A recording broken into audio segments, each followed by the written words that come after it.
and back down, set it in a double trapeze so you can roll off. Now you can get a lot of string hits with this as you go over, and it'll help in competition to be able to do that. And again, you can also do the same thing going from beneath. You can just go like that, woo, and then reverse it.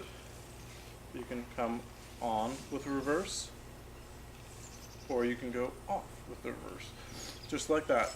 Alright, and so once you can go from an under trapeze, from an under to an over, you're going to be doing a good job. That'll make you, that'll pretty much make you an expert of EFAN. Alright, and then some other things, some other trick ideas of if you don't want to do something quite as boring as that. Some other good practice of what to do, what you can work on, is Eli hops. It is a great EFAN trick that requires quite a lot of dexterity, but it's not as hard as people think it is. It's just like doing Eli hops, but with the dice going. And then there's one more way to practice EFAN if it's really hard for you at first. This really only works for people who wind holding the yo-yo with their normal non-throw hand and winding with their throw hand. I know a couple people who do it the other way, and this doesn't work for them. So don't really know why they do that, but whatever. So the point of this exercise is to get the dice going like a normal EFAN with holding this one. What you're going to do is you're just going to practice moving around the yo-yo and winding it up without losing the. You can do it however you want. You can just do it like this and just wind it up like that, or you can wind it up using your throw hand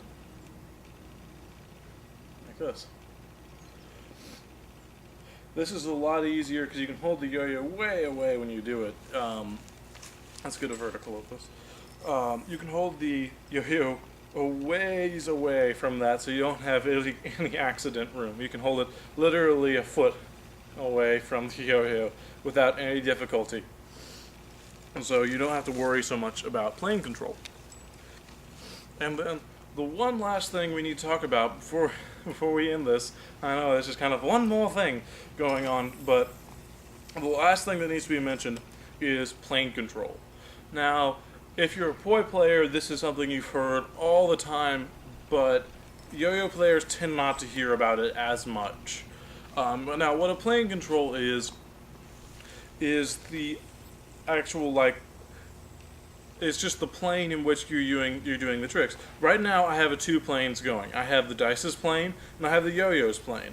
If the yo-yo stays on plane, I can continue to hit the string. If the dice stays on plane, it doesn't hit the yo-yo. As you can see, if I do it vertically, you can see the dice is away. The real trick is to keep it from losing that plane control. If you come over here, oh, that trick can't really be done anymore because you're not really doing it anymore. See if I've forgotten anything. Nope, that's about it. This, you just kind of throw your arm in the way, change the direction. Yeah, I'll go ahead and talk about that. And one more thing with EFAN is changing the dice's direction. The dice's direction matters a lot when it comes to doing tricks, because it works with or against the brain. Now, and it also works with or against tension. So right now I have a loosening movement with this. It's going clockwise with my perspective and counterclockwise with yours. If it's counterclockwise with the way when you're looking straight at it, it's going to be loosening the string. And if it is going counterclockwise when you're looking at it, or clockwise when somebody else is looking at it, it is tightening the string. So, yeah, that's about it for that. To reverse, there's a number of ways you can do it. You can reverse off your leg, you can reverse off your arm, you can reverse off your other arm in the middle of it. It just takes practice. Really what you're trying to do is you're trying to have have it so it wraps around a little bit and then comes back, but doesn't wrap around all the way. Otherwise, it wouldn't be a very smooth reverse. To practice this, you can just do this while you just kind of squirm around, flip the yo-yo around a little bit, or whatever. There's not really, it's just kind of something you just kind of start doing whenever you practice EFAM. Yeah, that's about it. Alright, I hope you learned something, and that's it for EFAM.